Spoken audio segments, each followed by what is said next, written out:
Hi Whovians, Harry here, and episode 3 of Doctor Who Season 1 just dropped, episode The Well, and yeah, I can't believe they actually did this.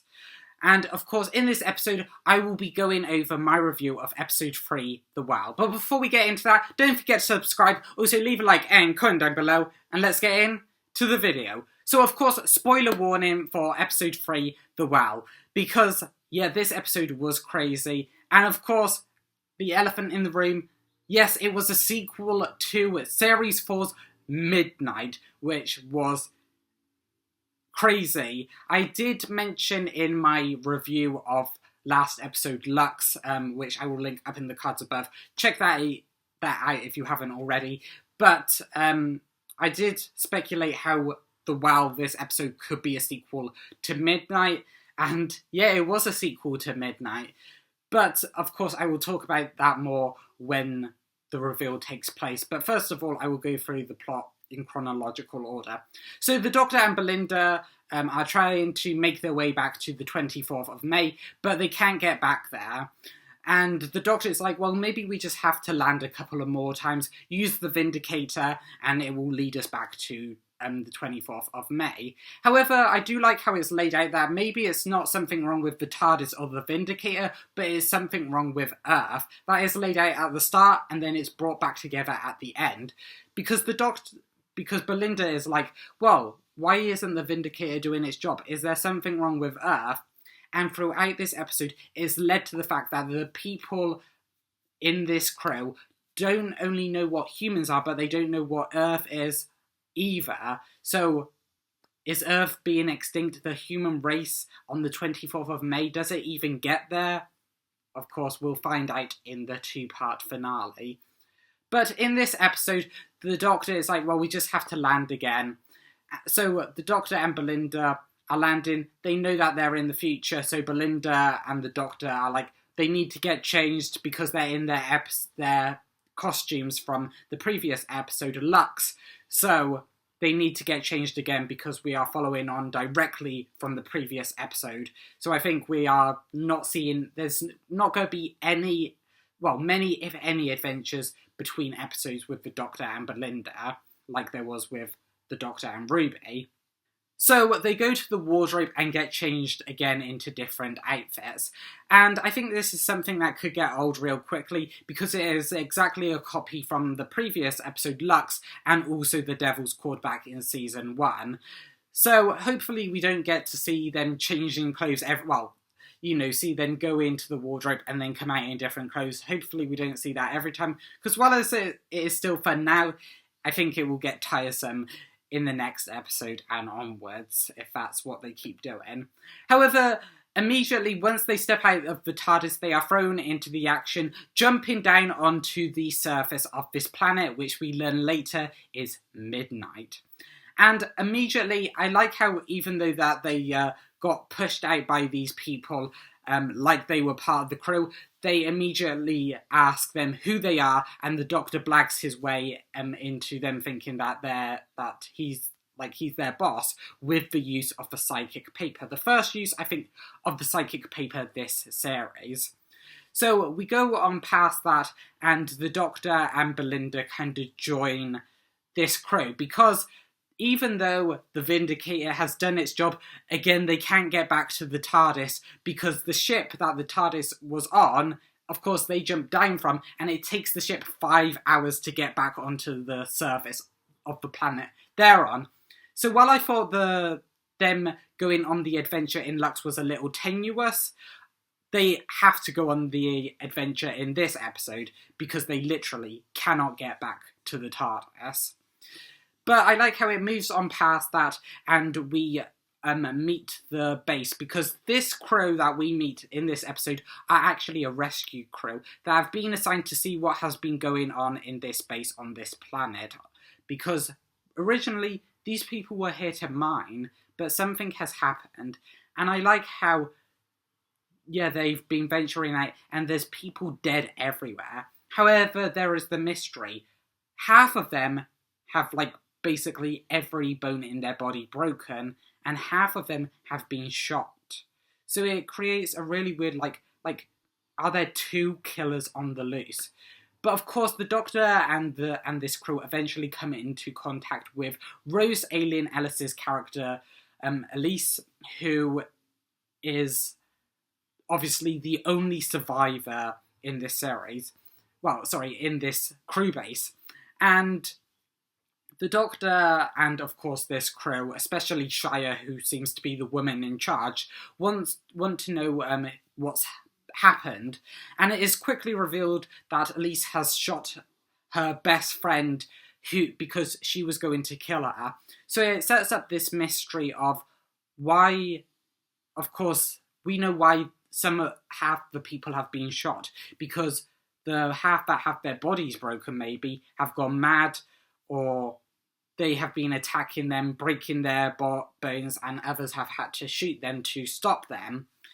And I like how this mystery is just led out into it, and how the Doctor has to go with Shia and Cassio, who is like the second in command, while Belinda is left with these other officers, as the Doctor is checking the mine to see what the crew before have been mining, and if that's maybe can figure out why these people went mad. And that's when the reveal happens. The Doctor says to Shia, okay, so what's this planet called? And she gives the numerical designation. And he goes, no, but before, thousands of years ago, what was it called then? And she says, Midnight. Yes, that is right. The planet from season 4, where the Doctor almost died, it has come back. And the terror you just see. He immediately sprints from the mining facility straight back to Belinda and the other officers. And they have had a hard time, of course, acclimatizing to keeping Elise safe. Because, of course, she's worried. She doesn't know what's happening. However, does she kind of? Because Elise seems to know something that she is not letting on to the others, and when someone adventures round behind her, suddenly that officer gets thrown up and all her bones get broken, she dies, and yes, of course, the Midnight entity is hiding behind Elise, Rose Alien Ellis's character. And the Doctor sprints there, and he's like, I know what it is. Everyone get away from her. I have seen this entity before. And then, of course, Cassio becomes even more concerned about the Doctor. He was already kind of jealous of Shia saying that he had to take the Doctor's commands, and how the fact that the Doctor and Belinda know what's going on, but he wants to take charge. However, this sends everyone into hysteria. He manages to dispose of Shia in command, thinking that if he can draw out this creature that just killed one of his officers, then of course they can go home. However, he is immediately out of his depth. He gets Elise to kind of track him, and we already learned from the Doctor that if anyone stands behind Elise, the Midnight entity will kill them. And he manages to kill several people by making Elise panic, by them looking behind her, that loads of people die, and Shia has to take control, basically positioning Elise, because of course, Rose Alien Ellis is deaf in real life, and her character is deaf. But these officers have this kind of communication where they have this holographic box that pops up with writing. And earlier, it was shown that they could switch their text to another one, so that Elise would know to look at them instead of the person that she is looking at directly. So she uses that to switch her, the words that she is saying with Cassio's, and Elise looks at her instead. She is still in a heightened state. The Midnight entity is still in a heightened state, and it kills Cassio, which I think is actually really clever, thinking from Shia, because Cassio was just letting all of his officers die, and of course everyone is shocked. But of course, they still have to deal with the Midnight Entity. The Doctor has a talk with it, and you can see that he is deathly afraid. He remembers what happened when he was the 10th Doctor, how the Midnight Entity almost killed him. And he does kind of speak to the Midnight Entity like it's an old friend. I think he even says that while also saying the creature behind Elise. And he's kind of just talking to it, and you can see how terrified he is. This is one of the few times where the Doctor crying is actually I don't blame him for that. This is one of the times where it's actually worth it, it's actually earned, because he has never been so terrified of this creature than anything else. It is one of the worst creatures he has ever faced, and he cannot beat it. And this kind of points back to the to the Midnight Entity's kind of one weakness itself. So, because Elise is deaf, she is the only person left alive. Because the Midnight Entity has a voice, so it can't, take control of people in the same way as in Midnight. That's why it is killing people and breaking their bones instead of just taking over people one at a time like it did in the previous episode, Midnight. Because it shows that the Midnight Entity is incredibly intelligent. It has to work out a way to send people into hysteria and send people mad in a way to get off this planet that it couldn't have back in episode Midnight, as it is dealing with a deaf person, which of course cannot hear it. However, the Doctor manages to know that he cannot stop the Midnight Entity, but what can stop the Midnight Entity? The Midnight Entity itself. So he sets up the mining equipment again. They were mining for mercury, and the Midnight Entity kind of sees itself in the mercury. Luckily, we don't see it, so the Midnight Entity is still left a mystery, and yes, this is how you do it, 73 yards. I hope you are taking notes, because if you have been, of course, if you were already watching my channel 11 months ago, you would know that I wasn't a big fan of the episode 73 Yards. It's because there was too much involved. Who was the 73 Yards woman? If she was Ruby, why didn't they use the same actress? Why is this episode a time loop? How much does Ruby remember from the 73 Yards timeline? How did the woman suddenly get closer to her when Ruby was dying? Who is why was Mad Jack part of it? Is he part of it? Is Roger Ap Williams still going to be the Prime Minister in 2046? What were those Welsh people in that village? What were they talking about? Did they know about the 73 Yards woman? Whereas in this episode, is just the Midnight Entity, and what are they saying to drive people mad? Two things from 73 Yards that were not explained that have to go with everything else that wasn't explained in that episode. In this episode is just 1 to 2 things, the Midnight Entity and what the Midnight Entity is saying.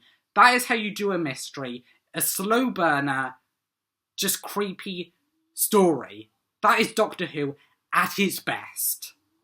So, of course, the Midnight Entity is so creepy that it shocks itself. However, it is still incredibly intelligent, because even though they get Elise clear from it and they try to get back to their ship, the airlock can only take 6 at a time.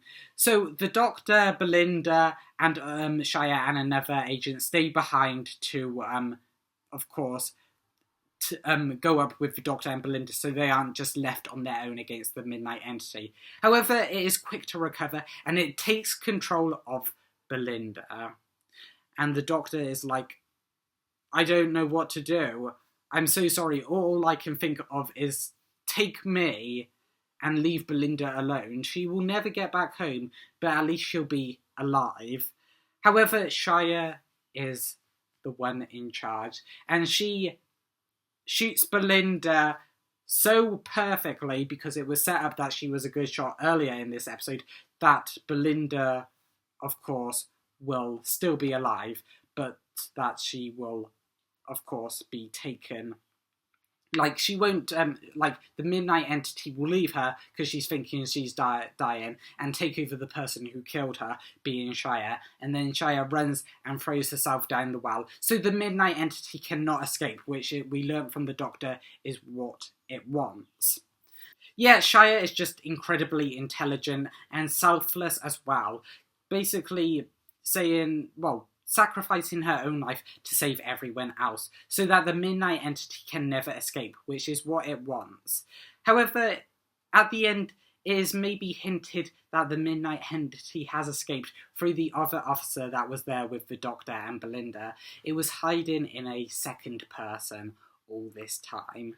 So, is the Midnight Entity free? I like that it is left ambiguous. But of course, this episode was great. Of course, the chemistry with the Doctor and Belinda is on point. Belinda is starting to, like, kind of enjoy her adventures with the Doctor. However, it is showing how dangerous he can be. The Midnight Entity is perhaps the worst and biggest foe they have faced yet, and she has seen the Doctor terrified now at this point.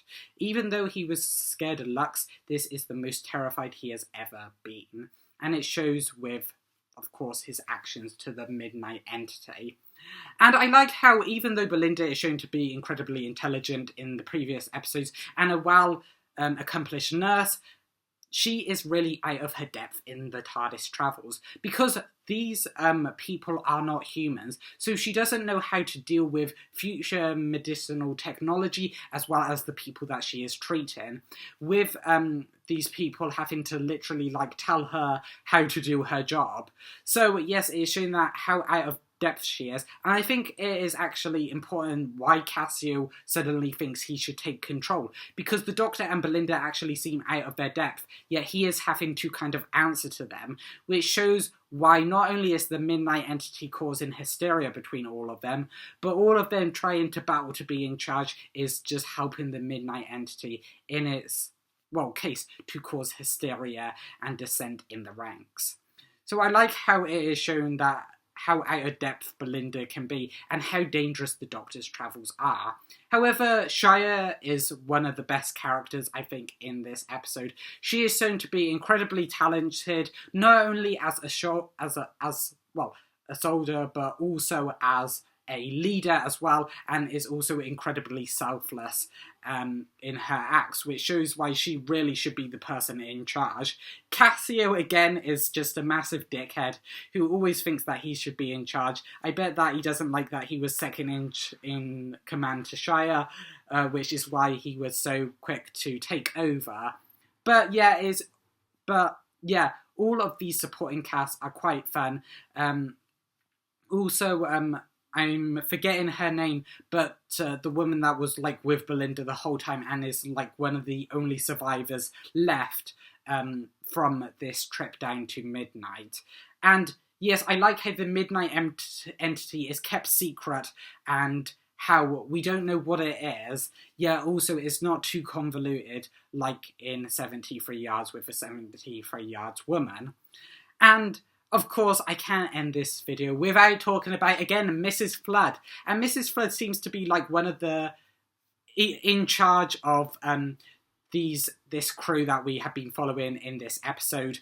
Of course, like she seems to have, like, the same kind of setup as Susan Triad, Susan Twist, especially in the episode Space Babies. They seem to be wearing, like, a similar costume.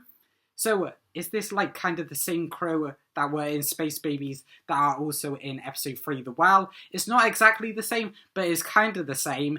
And yes, she is definitely keeping tabs on the Doctor and Belinda. And also the Vindicator, she is very, she wants to know about that as well. So is she actually wanting the Doctor to get back to the 24th of May?